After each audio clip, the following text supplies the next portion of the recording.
Now question number 5 is given sec theta equal 13 upon 12. Then calculate all the trigonometric ratio. Is that clear? So sec theta is what? This hypotenuse upon base equal what? 13 upon 12. So first we find value of perpendicular with the help of Pythagoras. Hypotenuse square is equals to perpendicular square plus base square. So 13 whole square equals to perpendicular square plus 12 square. So 13 whole square 169 and 12 whole square 144 equal perpendicular whole square. So it's become 25. So 5 square equal p square. So simply perpendicular is what? 5. Is that clear?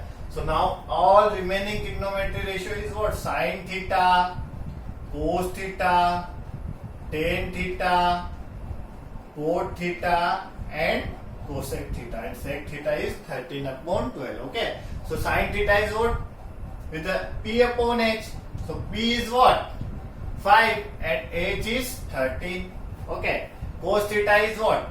B upon h. So base is 12 and hypotenuse is 13. Tan theta is p upon b. So p is perpendicular is 5 and base is 12. Cot theta is what? Base upon perpendicular. So it's become 12 upon 5. And cosec theta is what? Hypotenuse upon perpendicular. So hypotenuse is what? 13 and perpendicular is 5. So these 5 all remaining trigonometry ratio we find with the help of Pythagoras. We find value of perpendicular, then put here. Is that clear? Now question number 6 is, if angle A and angle B are acute angles such that cos A equal cos B, then show that angle 1 is equals to angle 2. Okay. What given? Question number 6. Angle A and B are acute angle. It means less than 90 such that cos A equal cos B. Okay. Then we show angle A equal angle B. So suppose I take this right angle and here angle A equal angle B. Okay. So this is our angle C. Is that clear? So for cos A, what is formula? Base upon hypotenuse. Okay.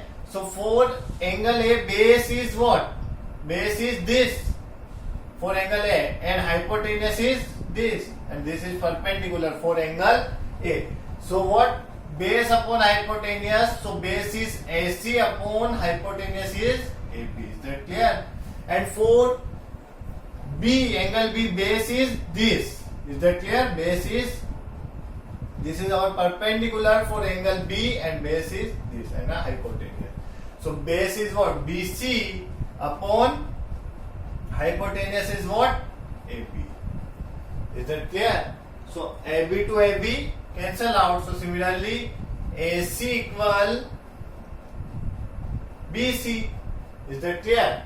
AC equal AB. And we know it property of isosceles triangle, if two sides of any triangle is same, then corresponding opposite angle is also equal. This implies angle A is equals to angle B. Now in this triangle we not take this angle C is right angle. Suppose angle C is any number. Is that clear? So angle B is equals to angle C, then angle B, so angle C must be right angle. Okay. So we prove by the property of, if AB equal AC, if two sides equal, then angle B is equals to angle C. This is a property of isosceles triangle. Okay.